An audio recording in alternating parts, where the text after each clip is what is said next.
আচ্ছা, একটা দৃশ্য ভাবা যাক। ধরুন একটা দেশের খুব জনপ্রিয় একজন রাজা হঠাৎ মারা গেলেন, বেশ রহস্যজনকভাবে। হুম। তার মৃত্যুর 1 মাসও কাটেনি। এর মধ্যেই রাজার নিজের ভাই শুধু সিংহাসনই দখল করলেন না, মৃত রাজার বিধবা স্ত্রী মানে রানীকেও বিয়ে করে ফেললেন।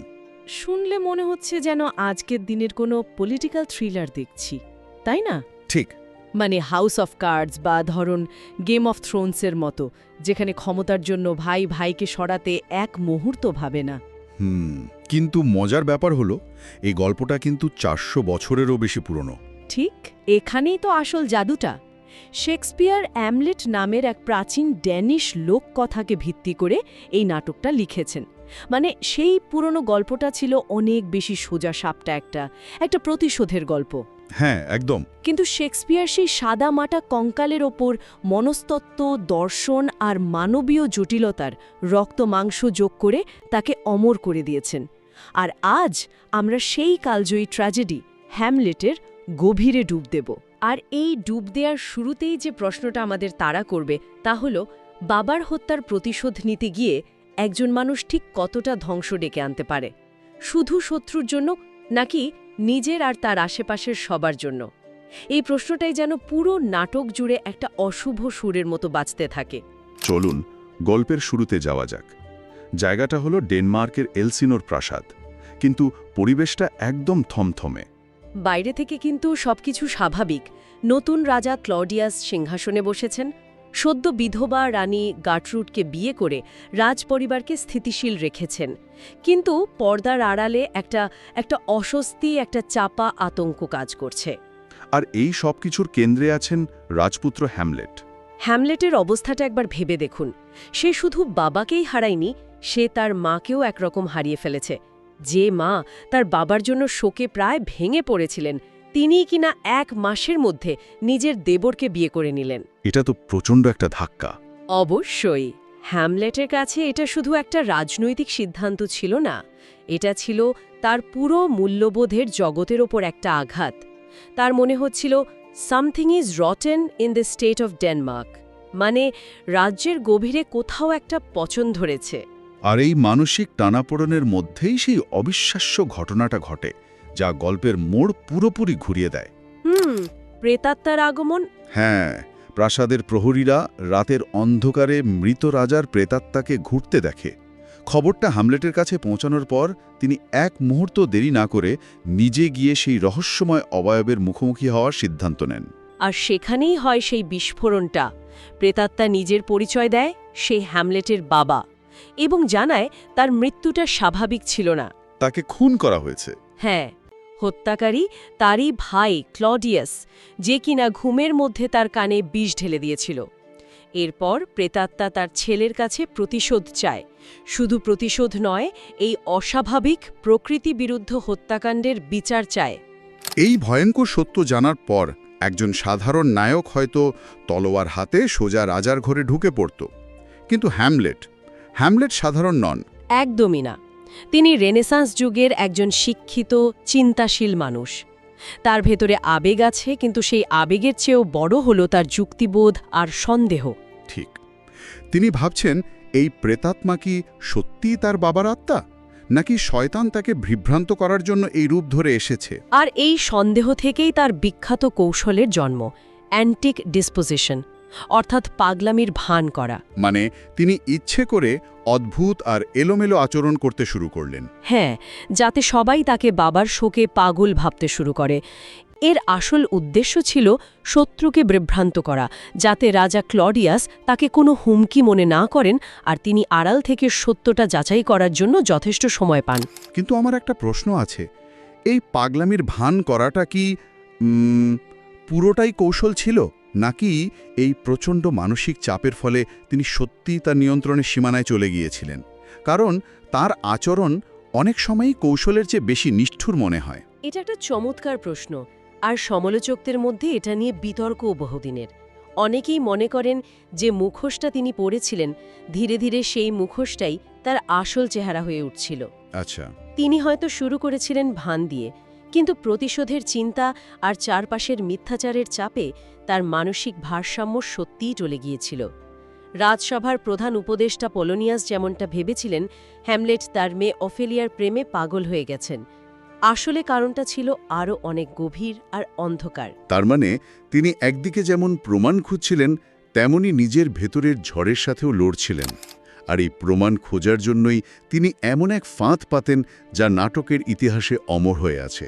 হ্যাঁ, দ্য মাউস ট্র্যাপ বা ইঁদুর কল। নাটকের ভেতরে আরেকটা নাটক। একদম। এলসিনার প্রাসাদে তখন একদল ভ্রাম্যমাণ অভিনেতা এসেছিল। হ্যামলেট তাদের দিয়ে এমন একটি নাটক মঞ্চস্থ করালেন যার কাহিনী হুবহু তার বাবার হত্যাকাণ্ডের মতো।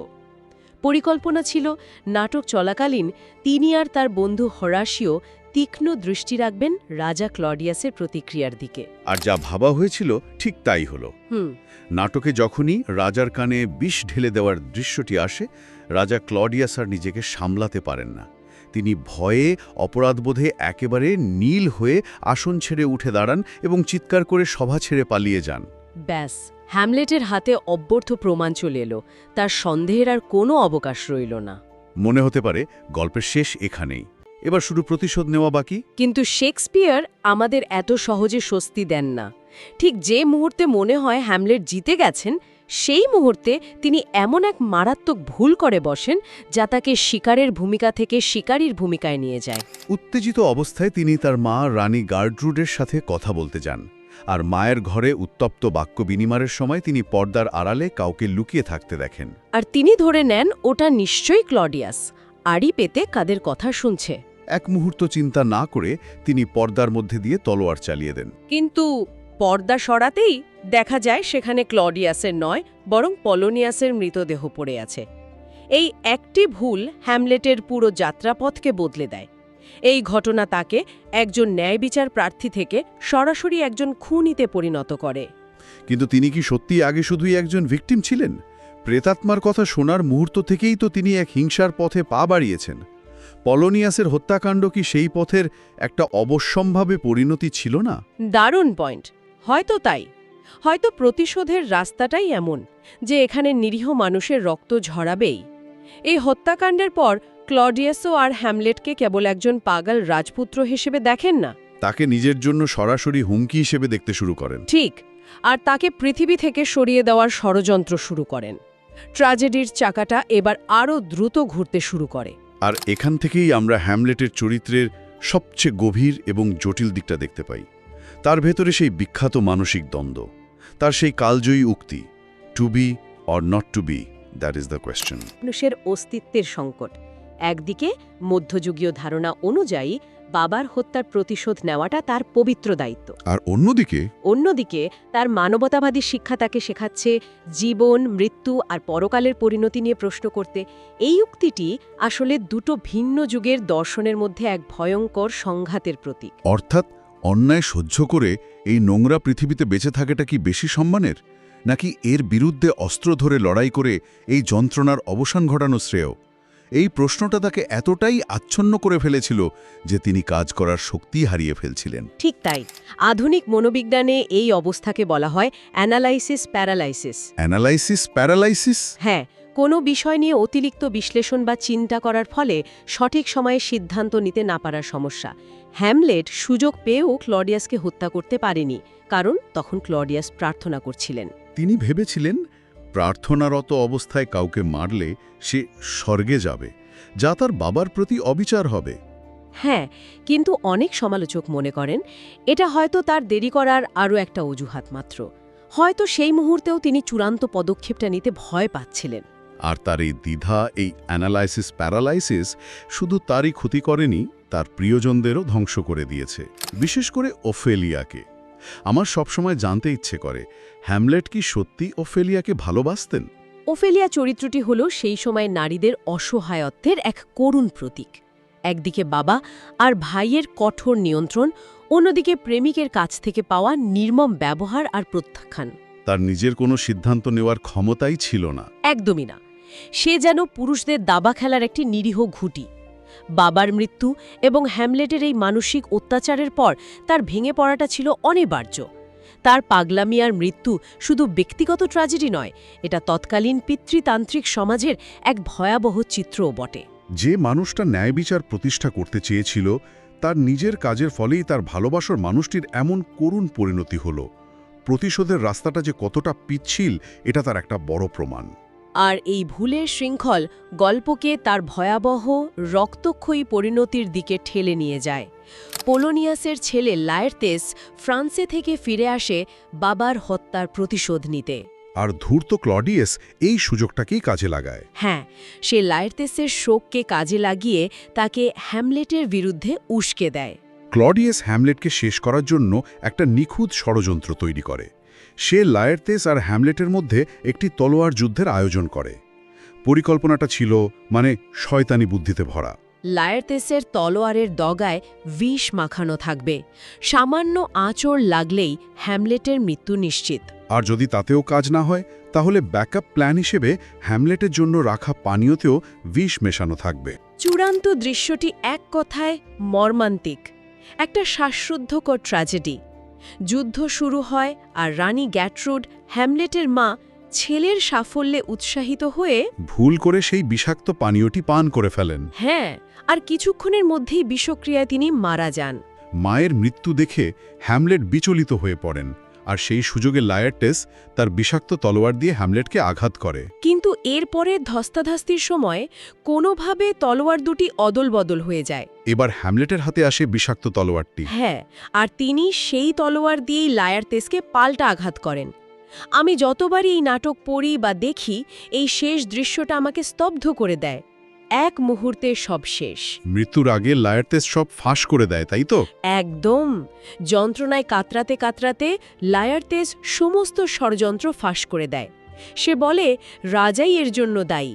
এই কথা শোনার পর ক্রুদ্ধ আহত হ্যামলেট তার জীবনের শেষ শক্তিটুকু দিয়ে চূড়ান্ত প্রতিশোধ গ্রহণ করেন। তিনি সেই বিষাক্ত তলোয়ার দিয়ে ক্লডিয়াসকে আঘাত করেন এবং জোর করে বাকি বিষাক্ত পানীয়টুকু তাকে খাইয়ে দেন। অবশেষে প্রতিশোধ সম্পূর্ণ হয়, কিন্তু কি মূল্যে? হ্যামলেট নিজেও মৃত্যুর কোলে ঢলে পড়েন। এক দৃশ্যে ডেনমার্কের পুরো রাজপরিবার শেষ হয়ে যায়। রাজা, রানী, রাজপুত্র সবাই মৃত। যে রাজসভা একসময় ক্ষমতা আর গৌরবের কেন্দ্র ছিল, তা মুহূর্তের মধ্যে লাশের স্তূপে পরিণত হয়। হ্যামলেট নাটকটি শেষ পর্যন্ত আমাদের সামনে একটা খুব কঠিন প্রশ্ন রেখে যায়। প্রতিশোধ কি আদৌ কোনো সমাধান? ন্যায় বিচার প্রতিষ্ঠা করতে গিয়ে হ্যামলেট শুধু তার শত্রুকে ধ্বংস করলেন না, বরং তার মা, প্রেমিকা এবং নিজেকেও ধ্বংস করে দিলেন। তার ট্র্যাজেডি হল তার বুদ্ধিমত্তাই তার সবচেয়ে বড় শত্রু হয়ে উঠেছিল। আর 400 বছর পরেও হ্যামলেটের চরিত্রটা ভীষণভাবে প্রাসঙ্গিক, তাই না? কারণ আমরা প্রত্যেকেই জীবনের কোনো না কোনো পর্যায়ে হ্যামলেটের মতো দ্বিধায় ভুগি। হ্যাঁ, অনেক কিছু নিয়ে চিন্তা করি, বিশ্লেষণ করি, কিন্তু সঠিক সময়ে কাজ করতে ভয় পাই। এই অতিরিক্ত সংবেদনশীলতা আর চিন্তাই অনেক সময় আমাদের নিষ্ক্রিয় করে দেয়। একদম। এই নাটক আমাদের এটাই শেখায় যে ন্যায় বিচারের আকাঙ্ক্ষা যখন ব্যক্তিগত প্রতিশোধের আগুনে পরিণত হয়, তখন তা কেবল অন্যায়কারীকেই পোড়ায় না, বিচার প্রার্থীকেও ছারখার করে দেয়। এখানে কোনো বিজয়ী নেই, আছে শুধু ধ্বংস আর শূন্যতা। তাহলে একটা চূড়ান্ত প্রশ্ন দিয়ে শেষ করা যাক। হ্যামলেট যদি নাটকের শুরুতেই প্রেতাত্মার কথা শোনার পরেই ক্লডিয়াসকে হত্যা করতেন, তাহলে কি এই ভয়াবহ ট্র্যাজেডি এড়ানো যেত? তিনি কি তাহলে একজন নায়ক হিসেবে পরিচিত হতেন? এটা এমন একটা প্রশ্ন যার কোনো সহজ উত্তর নেই। হয়তো এই ধ্বংসলীলা এড়ানো যেত, আবার এমনও হতে পারে সেই কাজটা করলে তাকে একজন ন্যায় বিচারক হিসেবে নয়, বরং একজন ক্ষমতালোভী, ফ্র্যাট্রিসাইডাল হত্যাকারী হিসেবে দেখা হতো, যে কিনা সিংহাসনের জন্য নিজের চাচাকে খুন করেছে। শেক্সপিয়ার বোধহয় এই উত্তরটা আমাদের বিবেচনার জন্যই খোলা রেখে গেছেন। প্রতিশোধের পথ আর ধ্বংসের পথের মধ্যে পার্থক্যটা ঠিক কথা।